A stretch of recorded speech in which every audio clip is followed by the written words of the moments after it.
Il avait atterri sur le sol des États-Unis en plein milieu du Pacifique à Hawaï après 5 jours et 5 nuits non-stop dans les airs depuis l'Asie. Solar Impulse et son pilote André Borschberg avaient alors été accueillis sous un tonnerre d'applaudissements. L'avion n'avait pas pu redécoller par la suite en direction de la côte ouest américaine en raison de batteries endommagées. L'avion solaire a donc passé l'automne et l'hiver à Hawaï, mais pas sous le soleil. L'avion il a été hiverné, sécurisé, donc avant de le quitter, on l'a mis dans un hangar, on a dû l'abriter, le protéger de tous les éléments extérieurs, par exemple même les oiseaux. Donc les oiseaux qui rentrent dans un hangar, ça peut facilement faire des dégâts. Donc un filet qui a été posé, des caméras de surveillance, et donc ça s'est très bien passé.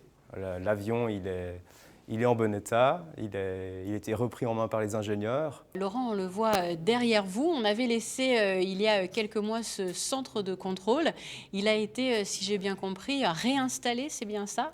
Exactement, donc on a dû libérer les espaces ici dans l'auditorium Régnier qui nous héberge. Et le remontage a débuté maintenant il y a 1 mois. On est prêt, comme on le voit ici, les personnes sont toutes installées et on fait des tests.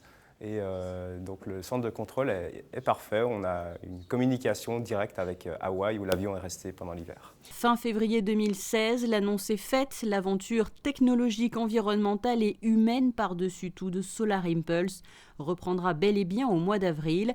Tout comme l'an passé, le centre de contrôle, outil indispensable pour organiser et guider les missions, a revu le jour ici au centre de congrès Auditorium Régnier 3. Quand je suis arrivé ici il y a 1 semaine, je me suis dit tiens, j'avais l'impression d'être parti il y a 3 semaines juste en vacances.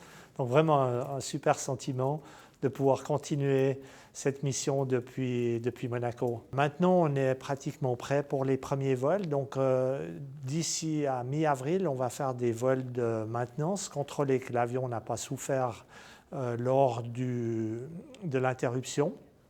Également contrôler ces nouveaux systèmes de batterie et pratiquer également l'entraînement pour les pilotes qui vont faire quelques atterrissages et 1 ou 2 vols en haute altitude aussi pour valider tous les systèmes oxygène pour voir que tout fonctionne bien. Le but maintenant, c'est de finir ce tour du monde en direction d'Abu Dhabi. La première étape, ce sera de Hawaï sur la côte ouest des États-Unis.